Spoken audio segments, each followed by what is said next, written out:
When somebody asks you what you do, what do you say?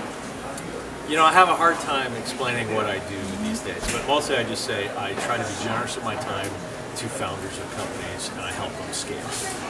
What and when was your first exposure to entrepreneurship? I guess my first exposure to entrepreneurship was when I was an undergraduate, and there was a local guy, and he started teaching courses on microcomputers, applications at the time like VisiCalc, and he asked me to develop basically the course curriculum for him, and I did that, and we ran this sort of business. It was his business, and I was just an employee, but I thought that was quite interesting. And you think that sort of triggered your career trajectory to go into startups? Well, I was always interested in the technology of microcomputers, applications, and so I saw this as an emerging industry that I wanted to be a part of. Right. So that was when you were an undergrad. If you were in undergrad right now, how would you spend your time? Would you do the same things? Would you do stuff differently? If I was an undergraduate today, I would certainly look for opportunities in the marketplace of new technologies, because when there is a new technology emerging, nobody's an expert. Right. And so even if you're an undergraduate, you can be an expert in that field fairly quickly. You just have to know a little bit more than everybody else. What field do you think that is right now? I think there's lots of different areas that are interesting. For me personally, I think machine learning, AI is interesting. Other people might find Bitcoin interesting. I think that's a load of hooey. But you know, there's always interesting applications, mobile development, and even still, you know, marketplaces can emerge that can be very interesting. More and more data is playing such a huge role in everything we do. I read something last night that called data the new currency. What are your thoughts on that? And how do you see data continuing to play a larger role? Certainly, we're able to accumulate much more data today than we ever had before. You know, the iPhone is tracking all your movements, and people are very liberal in giving up information. So, as a retailer or any kind of company can get a lot more information. You can analyze that to good end, but sometimes you can also overanalyze them. But certainly there's a lot of opportunities today in analytics, business information, business intelligence, those sort of fields. You are a technologist, but you also invest interesting amounts of time in other things. Can you tell us about your side projects and how you like to spend your time outside of work? Yeah, every few years I try to do an interesting creative project. And so recently I've written a novel. That's definitely the hardest project I've ever done. Certainly the worst paying. But you know, I think it's important sometimes to leave room in your life to develop other skills and try different things, whether that's music, athletic, or other things. I meet a lot of people and they say, I want to write a novel, or I would love to play the piano, or I would love to run a marathon. And the question is, what are they doing towards that? And you don't have to have a big ambitious goal, but sometimes just taking one small step every day can make the difference between talking about a goal and actually achieving that. Yeah, I think in that way you're a very self-disciplined person, yes, in your work, but also in maintaining a work-life balance. Would you agree with that statement? Well, I don't know that I'm particularly good at maintaining the work-life balance, but I would say I am good about discipline of if I do something, I'm all in. Right. If I'm in a startup, I'm working 60, 70 hours a week. Right. If I decide to train for a marathon, I'm taking it very seriously. Right. And you know, everybody's different, but sometimes I think maybe my greatest strength is just that perseverance that says, I'm willing to give this a shot. And you know, there's a myth that emerges among creative people or among entrepreneurs that they just fell out of bed and suddenly they created this wonderful thing. Yeah. And in my experience, it's more the people who work hard every day Yeah. accomplish their goals. You don't have to be born with some brilliant insight in order to achieve things. It's Right. more the tortoise versus the hare. Definitely. You have had a diverse amount of experiences with different companies. Can you tell us about the culture at maybe your favorite experience or one that really sticks out to you? Sure. One of the companies I worked with that was the most fun was MySQL. And this was an early era of open source software, and we were pioneering a new business model. So that was a tremendous amount of fun, kind of a David versus Goliath company competing against Oracle and Microsoft and others. And we created a very collaborative culture, and that was a lot of fun. But I would say that's something I've tried to replicate in other companies like Zendesk or Duo Security. And Duo Security was tremendous fun. You know, it was here in Michigan. We're growing very rapidly, and we're able to elevate many people in middle management and elsewhere to try new things, learn new skills, and the result was we built a very, very strong company. Right, and of course Duo just had its exit, so congrats on that. How do you look at those opportunities to help and identify, maybe for lack of a better word, the ones that are deserving or the ones that you vet as good opportunities for you as well? I try to be generous with my time to everybody. So if somebody calls me up and says that they're looking for help, you know, it costs me nothing to do a 1-hour phone call with someone. Now that said, I don't necessarily sign up to a lifelong relationship of coaching them and mentoring them, but I'm always willing to spend a little time to help somebody with challenges that they face. Because when you're building a company, particularly as a founder or an entrepreneur, it's a very tough job. Yeah. And they can't necessarily get the advice they need from their investors, because the investors may not have run a company of this stage either. Right. So mostly I just try to give them input and guidance on how to make decisions. And, you know, if they bring me hard problems, I love engaging them. Yeah. And I'll help them. If, on the other hand, they tell me how great their business is and they just want somebody to bless it, I'm not the Pope. I cannot bless their business. Somebody says, well, everything's good, but my board asked me to have somebody else. I can't really help them. Right. And what I'm usually looking for is the chemistry with the founder or the person I'm working with to see, do they want input? Can they accept input? Yeah. And they don't have to act on all of it. But on the other hand, if they're not really listening, if they don't want input, then I can't really be of assistance. You instructed our class last semester through ELP. Something I really found interesting was that, like, yes, you have your degrees in computer science, but you've also spent time running marketing departments and business sides of things. So how did you sort of develop those muscles and those softer skills as well that has made you successful in those technology roles and in the more business roles?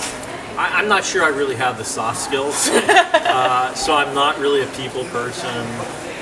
But I think what I found is over time, by being very direct with people and being consistent and fair about setting objectives and what needs to be accomplished, people respond to that. They know where they are and they know what they need to achieve.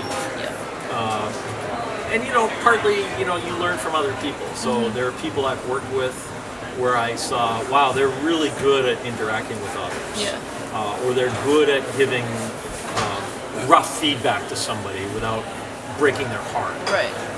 And so, you know, there's certainly role models that I have tried to emulate. Got it. And I think of, well, what would Martin do in this case, or what would Bill Jordan do? Yeah. Or, you know, in a sales situation, you know, how do I convey what we need without necessarily, you know, losing a deal? Right. I think something that you pointed to, like you said, you know, maybe you're not a people person, but you're very self-aware.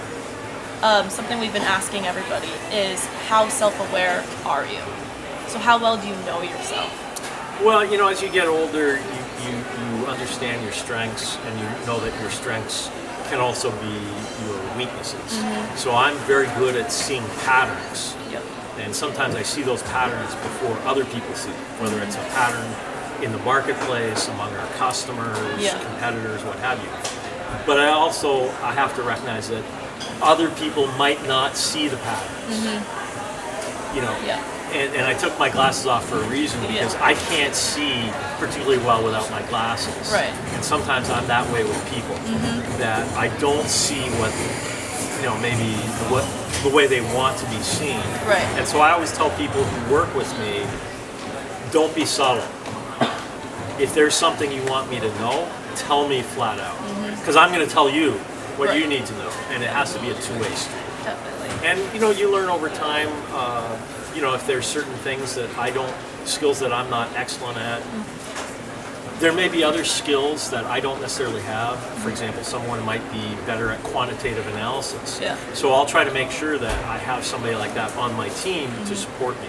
Got it. Or the other hand, I will also, in a large organization, I'll reach out to individual contributors to try to understand what their perspective is. Right. Not just with my direct reports, but a level or two levels down. Right. Because I think in many organizations, that's where the truth is. The people who are interacting with the customers, people who are building the product, people who are out there on the front line doing customer support. So.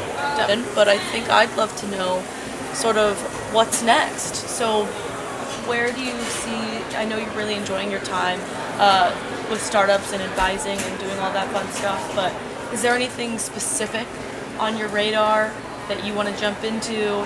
Or another, you just wrote an awesome book. Is there a new side project you want to get involved with? Well, right now I'm focused on finishing the novel, which has been a lot of fun, and also working with startups. And, if the right opportunity came along and it was in Michigan, I would strongly consider doing a full-time job again. Right. My wife thinks I'll do that. I'm not so sure. But I actually really like mentoring executives.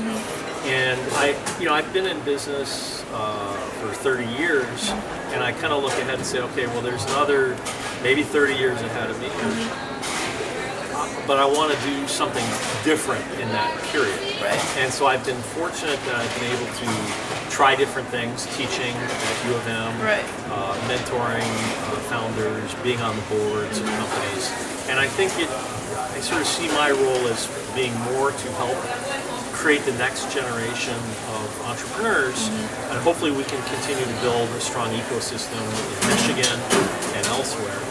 And I think that's pretty exciting. Yeah. I don't think of myself as retired by any means, but I'm a little bit underemployed, and that's okay because I get to try a whole variety of things. Right. But I would like to be on the board of a publicly held company. I think that would be interesting. Cool. I've been in public companies, and so maybe it's just to try more different things. Right. If you could give advice to the hopeful student entrepreneur at university, what would you say, or are there areas in which you would advise people to really build up their skills in? Well, it's not so much a skills issue, but I would say, well, first of all, one thing to remember, there are many paths in life, and everybody finds their own path. And the path that I took or the path that somebody else took isn't necessarily the right path for you or anyone else.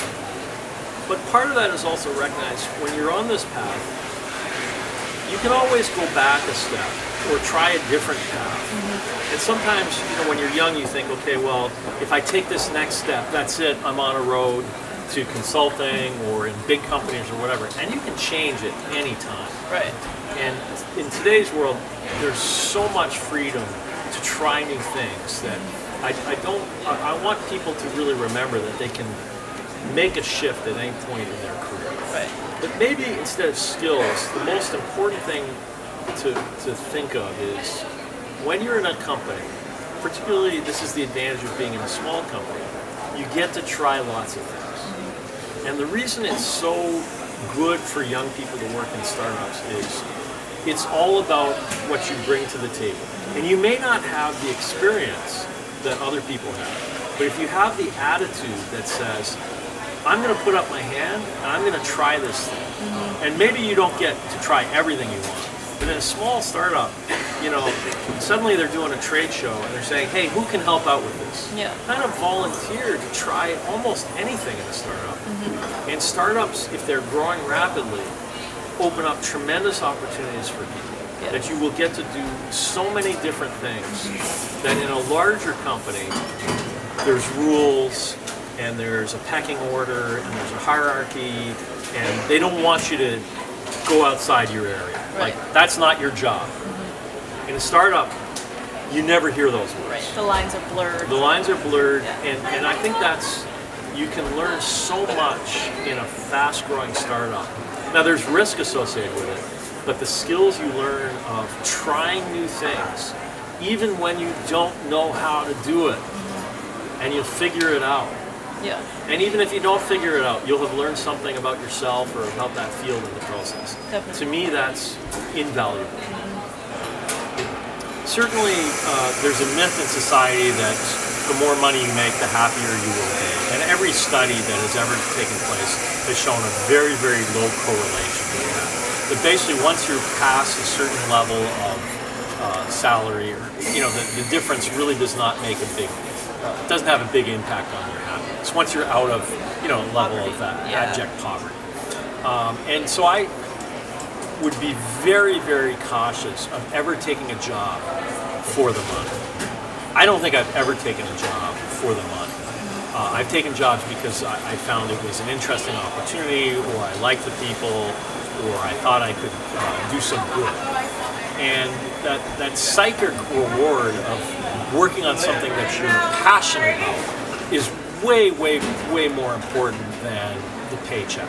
Now, you should still try to get a paycheck, and I'm not a fan of doing work for free just to get your name out there, because you want to make sure that what you're doing is valued enough that somebody's paying you for it.